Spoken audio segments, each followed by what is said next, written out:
आज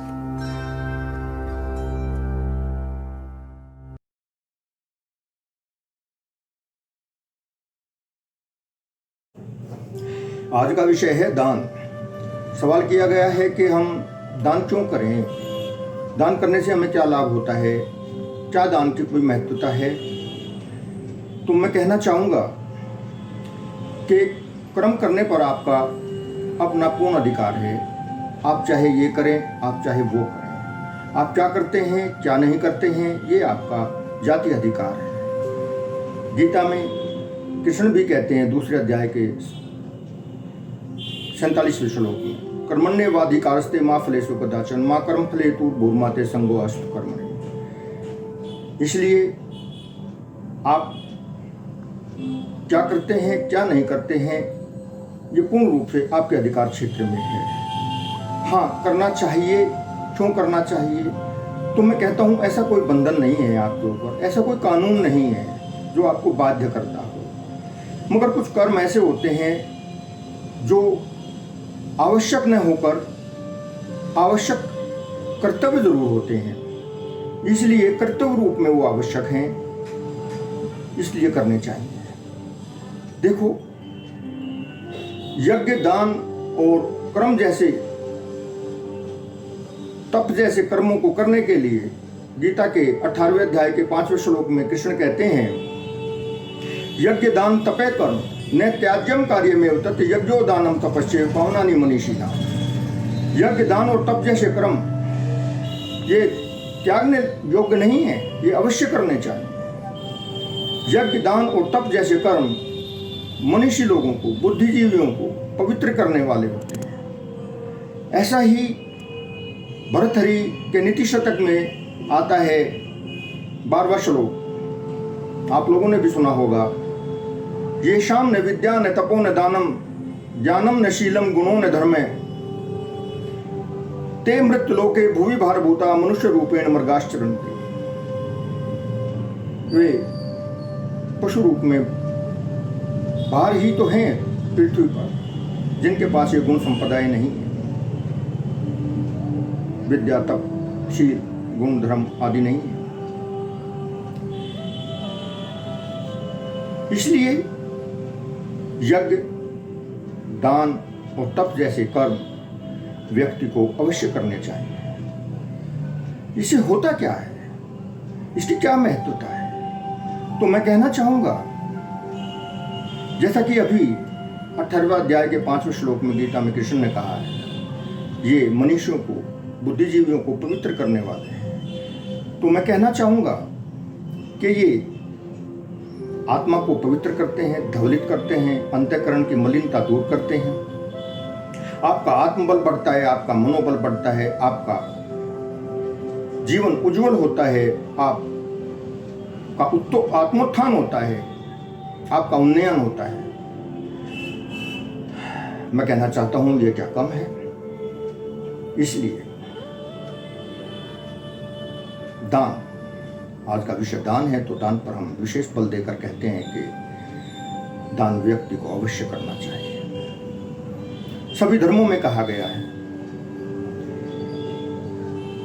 मुस्लिम धर्म में भी कहा गया है 2.5% दान देना चाहिए ज़कात के रूप में। ज़कात शब्द यूज करते हैं।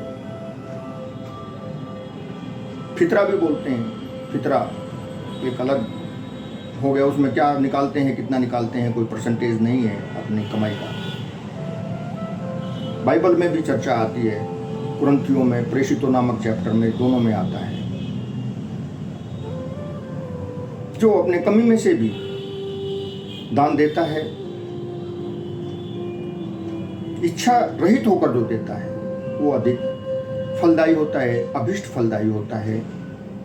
बल्कि फल की कामना से दान नहीं देना चाहिए। दान हमारे पौराणिक ग्रंथों में, हमारे इतिहासों में हमारे पूर्वजों ने दिया है। दधीचि ने वत्रासुर का वध करने के लिए इंद्र को अपनी हड्डियों का दान दिया था, देह त्याग करके। पुरुवंश में राजा शिवी का एक प्रसंग आता है। राजा शिवी ने एक बार बाज के रूप में इंद्रदेव ने जब कबूतर पर हमला किया, जो कबूतर अग्नि का रूप था और शिवी की गोद में आकर बैठ गया, तो शिवी ने अपना शरीर ही पूरा धीरे धीरे करके थोड़ा थोड़ा मांस देना शुरू किया, लेकिन वो जब पूर्ण नहीं हुआ, उसके वजन के बराबर नहीं हुआ, तो पूरा शरीर ही तोड़ दिया। और एक और दूसरा प्रसंग शिवी राजा से ही जुड़ा हुआ है, जिसमें उसने शक्रदेव को, जो ब्राह्मण के रूप में अंधे होकर आए थे, अपने नेत्र दान कर दिए थे। इसलिए नेत्र दान का भी प्रसंग बहुत पहले से चलता आया है, इसको नकारा नहीं जा सकता। ऐसे ही अनेक प्रसंग हैं। आप देखिए कि राजा मूर्धवज हुए हैं, जिनसे अर्जुन को कृष्ण ने यह दिखाने के लिए कि तुमसे भी बड़े मेरे भक्त हैं, राजा मूर्धवज के पुत्र को अपने शेर के लिए भोजन के रूप में मांग लिया कि इसको, अपने बेटे को मेरे शेर की भूख मिटाने के लिए इसका मांस चाहिए। मूर्धवज ने अपने पुत्र, जिसका नाम ताम्रध्वज और धीरध्वज भी नाम आता है, उसको आरे से चीर कर दे दिया था, मूर्धवज और उसकी पत्नी दोनों ने। और अनेक प्रसंग ऐसे आते हैं। देखिए,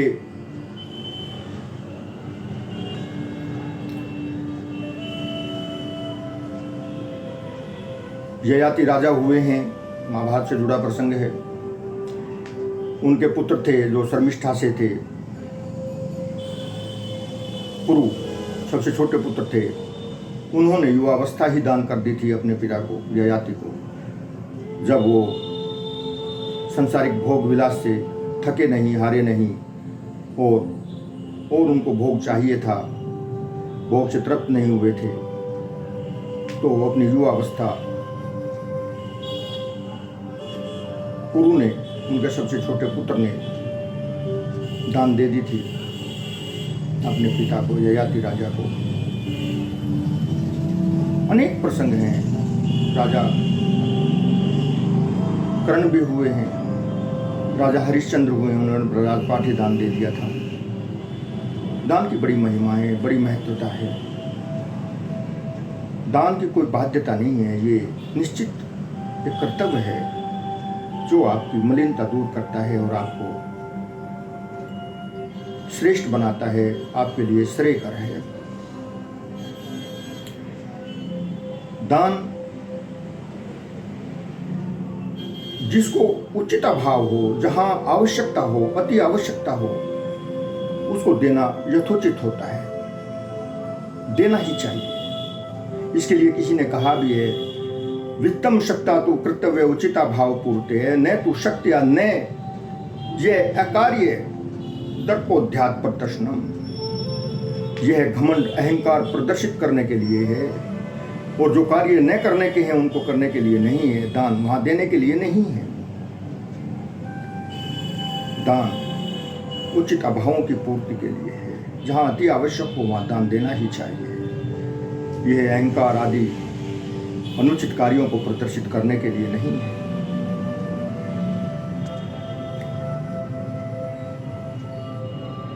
दान को देखिए कि देह दान के अलावा, अंग दान के अलावा भूदान भी होता है, गोदान भी होता है, स्वर्ण दान भी होता है, अनेक जीवन दान होता है, श्रम दान होता है। अनेक प्रकार से दान किया जा सकता है। मैंने एक बात को सुना है, कहा गया है कि कन्यादान, कन्या कोई वस्तु नहीं है, इसलिए कन्यादान कैसे किया जा सकता है। तो मैं कहता हूँ कि दो प्रकार की वस्तुएं हैं। वैसे तो इस सारा का सारा ही भौतिक जगत है। अध्यात्म में सभी को भौतिकता कहा गया है, जो भी दृष्टिगोचर होता है, या कहिए कि जो कोई भी वस्तु, कोई भी चीज़ जो इंद्रिय जनित है वो सब भौतिक है। तो दो प्रकार की वस्तुएं हैं, एक सजीव हैं, एक निर्जीव हैं। सजीव में वे सभी प्राणी आते हैं जो जीवधारी हैं, तो फिर कन्या की बात कहाँ से आ गई कहने के लिए? मैं इसको बुद्धिमत्ता नहीं समझता। कोई इस पर प्रश्न उठाता है, और कन्या के लिए दान से श्रेष्ठ और कोई शब्द है भी नहीं। मैंने किन्हीं विद्वानों से जब उन्होंने कहा कि कन्या का दान नहीं किया जा सकता, तो मैंने उनसे इस प्रसंग में पूछा था कि फिर दान के सब्स्टिट्यूट में आप क्या रखेंगे, तो उनके पास कोई जवाब नहीं था, वो निरुत्तर हो गए थे। तो मैंने कहा कि इससे श्रेष्ठ है भी नहीं, और जब तक आपके पास कोई सब्स्टिट्यूट ना हो तब तक कोई बात तर्क संगत बनती भी नहीं है, इसलिए ऐसा कहना उचित नहीं है। मैं देखता हूँ कि हमारे हिंदू धर्म में हमारे हिंदू लोग ही हमारी परंपराओं को, हमारी मान्यताओं को, हमारे ग्रंथों में जो भी वर्णित है, जो शास्त्र विदित है, शास्त्र सम्मत है, उसी को काटने के लिए, उसी को खंडित करने के लिए हमारे आजकल के नवयुवक अधिक तौर पर आगे आते हैं। मैं इसको अच्छा नहीं मानता और मैं इसका खंडन करता हूँ। जब तक किसी गहराई में न जाएं, तब तक उस पर कटाक्ष करना, उसका खंडन करना, मैं इसको अच्छी बात नहीं मानता। ये विवेक की बात नहीं है। आजकल वैसे धन के रूप में ही दान को अधिक महत्वता दी जाती है। देखिए,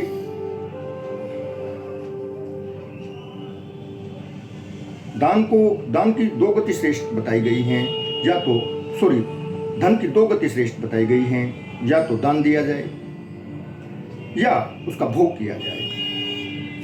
इसके बारे में पंचतंत्र में आता है, मित्र संप्राप्ति नामक जो चैप्टर है, उसमें 153 और 154 में श्लोक में कहा गया है,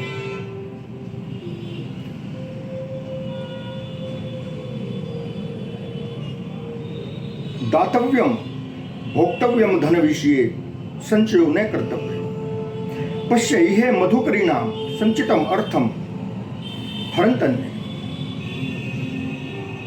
या तो दान का उपयोग, धन का उपयोग दान देने में, या उसका उपयोग भोगने में, उसका उपभोग किया जाए, लेकिन उसका संचय नहीं करना चाहिए।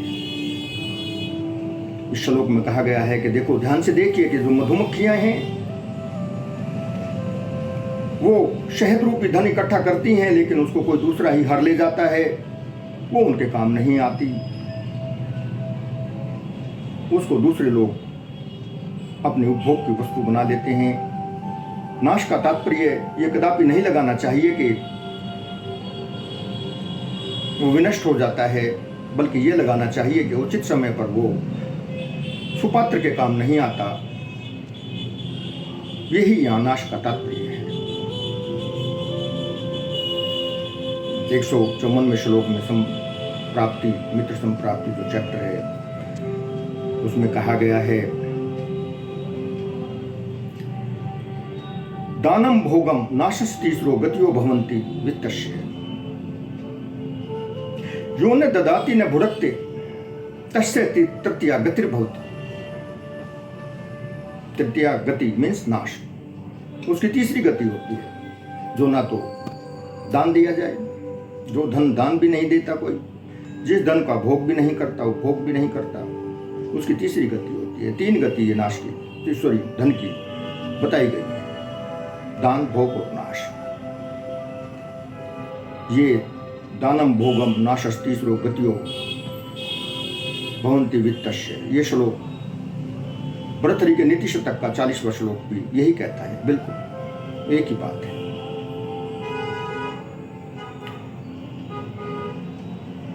दान यदि सुपात्र मिले तो उसको दान अवश्य देना चाहिए। दान अच्छे भाव के साथ होना चाहिए, बिना किसी उद्देश्य पूर्ति के लिए, बिना किसी बदले में चाह के दान देना चाहिए। एक बार हिंदू धर्म की पताका फहराकर शिकागो में विवेकानंद आए, 1893 की बात है। उनके पास गोरक्षक गोपालक चले गए दान लेने के लिए। उस समय मध्य भारत में अकाल पड़ा और 9 लाख आदमी की मृत्यु हो गई। मैं संक्षिप्त में बताना चाहूंगा, विवेकानंद ने उनसे कहा, तुम गायों के अलावा भी कुछ करते हो क्या? उन्होंने कहा कि नहीं, बस गाय ही हमारी माता हैं, हम गायों का ही करते हैं। विवेकानंद ने व्यंग्यात्मक रूप में कहा कि हाँ, वो तो आप दिखाई दे रहा है कि गाय तुम्हारी माता है। विवेकानंद का बल इस बात पर अधिक था कि जो 9 लाख लोग दुर्भिक्ष से मर गए हैं, अकाल से मर गए हैं मध्य भारत में, जो आजकल मध्य प्रदेश है और छत्तीसगढ़ का हिस्सा है, उनका बल इसी पर था। मैं बहुत छोटा कर देता हूं कि मानव सेवा सर्वश्रेष्ठ है। प्रतिरोध ये कहीं नहीं है, हमारा कोई विरोध ये नहीं है कि गायों की सेवा नहीं होनी चाहिए, प्राणियों के प्रति भाव दया का नहीं होना चाहिए, करुणा का नहीं होना चाहिए, बल्कि मेरे कहने का तात्पर्य है जो परमेश्वर की सर्वश्रेष्ठ श्रेष्ठतम अभिव्यक्ति है, मानव प्राणी, क्या उसकी सेवा श्रेयकर नहीं है? क्या आप उसको प्रथम दृष्टया नहीं लेकर चलेंगे? ये आवश्यक है कि आप यदि दान देते हैं तो जो अति आवश्यक, जहां सुपात्र आपको दिखाई दे, आप उसको दान प्रथम श्रेणी में रखिए। दान देने से 3 प्रकार का फल आपको प्राप्त होता है। 3 प्रकार के दान होते हैं, गुणों के आधार पर 3 प्रकार के दान हैं। सात्विक दान होता है। देखिए 17वें अध्याय का गीता में 20वां, 21वां और 22वां श्लोक क्या कहता है। 20वें श्लोक में आता है, दातव्यम इति यद्दानम दीयते अनुपकारिणे देशे काले च पात्रे च तद्दानम सात्विकम स्मृतम्। वह सात्विक दान है जो दान देना ही कर्तव्य है, ऐसी दृष्टि से दिया जाता है, ऐसे भाव से दिया जाता है और ऐसा समझकर दिया जाता है कि दान देना कर्तव्य है। जो सही पात्र को दिया जाता है, सही स्थान पर दिया जाता है, सही समय पर दिया जाता है, सुपात्र को दान दिया जाता है, वो दान सात्विक है। तद्दानम सात्विकम स्मृतम्। और 21वें श्लोक में कहते हैं, राजस दान का चर्चा आती है, यत्तु प्रत्युपकारार्थम फलम उद्देश्य वाप्न है दीयते चे प्रिक्लिष्टम तद्दानम राजसम स्मृतम्। वह दान राजसी है जो जिसमें पश्चाताप दृष्टिगोचर होता हो, जो क्लेश पूर्वक दिया गया हो, जो किसी फल की आकांक्षा, फल की इच्छा से, फल के उद्देश्य से दिया गया हो, ऐसा दान जो कुछ पाने की चाह से, कुछ पाने की दृष्टि से दिया जाता है, वह राजस्थान कहलाता है। और ऐसा ही 22वें श्लोक में आता है, 17वें अध्याय के 22वें श्लोक में, अदेश काले यद्दानम पात्रेभ्यश्च दीयते अशत्य कर्तम अवज्ञातम तत्तान समुदाहृतम। मतलब जो दान बिना सत्कार के, बिना सम्मानपूर्वक, तिरस्कारपूर्ण तरीके से दिया जाता है, और जो सही स्थान पर समय दिया जाता है, अयोग्य देश में दिया जाता है, अयोग्य समय में दिया जाता है, अयोग्य काल में दिया जाता है, और कुपात्र को दान दिया जाता है, इस प्रकार का दान तामस प्रवृत्ति का दान कहलाता है, तामस दान कहलाता है।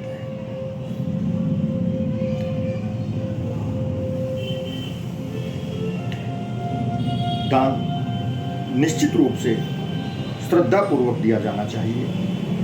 यदि दान श्रद्धा से नहीं दिया गया है, सुंदर भाव के साथ दान नहीं दिया गया है, अच्छे भाव के साथ दान नहीं दिया गया है और निरपेक्षित होकर, निरीच्छा होकर जो दान नहीं दिया जाता वो अभिष्ट फलदायी नहीं है। देखिए गीता के 17वें अध्याय का 28वां श्लोक देखिए क्या कहता है। ऐश्रद्धया हुतम दत्तम तपस्तम कृतम चेयत ऐसदित्य उच्यते पार्थ नैचे तत्व प्रेत्य नो ये। अर्थात बिना श्रद्धा के दिया हुआ कोई भी यज्ञ, हवन, दान या तपा हुआ तप, ये सब इस प्रकार के किए गए सभी शुभ कार्य यदि श्रद्धा के अनुसार नहीं दिए गए हैं, श्रद्धा से नहीं दिए गए हैं, तो ये सब बिना श्रद्धा के सब असत्य हैं और ये कोई भी फलदायी नहीं है, ऐसा कहा जाता है। इसलिए इस प्रकार का दान, यज्ञ और तप नहीं तो इस लोक में हितकारी है, लाभकारी है और ना ही मरने के बाद अर्थात परलोक में लाभकारी है, परलोक में हितकारी है, दूसरे लोक में हितकारी है। मरने के बाद दान अच्छे सुंदर भाव के साथ, श्रद्धा के साथ, कर्तव्य समझकर, निरपेक्षित होकर, निरीच्छा होकर, फलों में आसक्त न होकर दान देना चाहिए। ये निश्चय कर लेना चाहिए कि आप जहां दान दे रहे हैं उसका उचित उपयोग हो भी रहा है कि नहीं हो रहा है। आप दान ऐसी जगह तो नहीं दे रहे हैं कि आपके दिए हुए धन का दान रूप में जो दिया गया है उसका दुरुपयोग तो नहीं हो जाएगा, दुरुपयोग तो नहीं हो रहा है, वो आपके लिए भी अनिष्टकारी है और जिसको दिया गया है उसके लिए भी अनिष्टकारी है। आप निश्चित समझ लीजिए, निश्चित मान लीजिए। दान अवश्य दीजिए, देना चाहिए, आपके लिए हितकारी है। आप इसको अपने ऊपर बोझ समझकर मत दीजिए, वो आपके लिए हितकारी नहीं हो। कबीरदास कहते हैं कि जब धन घर में आने लगे और नाव में पानी भरने लगे तो आपको दोनों हाथों से उसको बाहर उड़ेलना चाहिए, बाहर निकाल देना चाहिए। माफ कीजिएगा, मैं इस बात का पक्षधर नहीं हूं कि आप अपना सर्वस्व लुटा दीजिए, लेकिन यथा योग्य आप जिस स्थिति में हैं, यदि आप किसी की मदद करने के योग्य हैं, सक्षम हैं, तो निश्चित रूप से आप ये कर्म करने योग्य है, आपको करना चाहिए। ये आपके लिए हितोपयोगी है। आपका जीवन निर्मल, स्वच्छ, आनंदमय बनाने के लिए आप कोई काम अच्छा करके तो देखिए, आपको कितना सुंदर भाव आपके अंदर जागृत होता है, कितनी खुशी, कितनी प्रसन्नता, कितनी आनंद, कितनी शांति आपको मिलती है। ये आप स्वयं ही अनुभूत करेंगे, मेरे कहने से भी नहीं, आप स्वयं करके देखिए। और आपने जो भी किया है, आप सभी कोई ना कोई सभी अच्छे काम करते हैं, सभी अच्छे कर्म करते हैं। जब जो करता है उसको स्वयं अनुभूति होती है, फिर ये कहने का भी विषय नहीं रह जाता। जब आप स्वयं ही इसके साक्षी हो जाएंगे, स्वयं ही इसके गवाह हो जाएंगे, स्वयं ही प्रत्यक्षदर्शी आप हो जाएंगे। आप प्रत्यक्षदर्शी ही बनिए, आप स्वयं करिए, स्वयं देखिए। मैं समझता हूं ये प्रश्न के दान क्यों करें, क्या महत्वता है, मैं समझता हूं इसमें सब कुछ आ गया है। आपको ये पर्याप्त है। मैं इसी के साथ अपने शब्दों को विराम देता हूं और आप सभी के हृदय में विराजमान परमेश्वर को नमस्कार करता हूं। नमस्कार।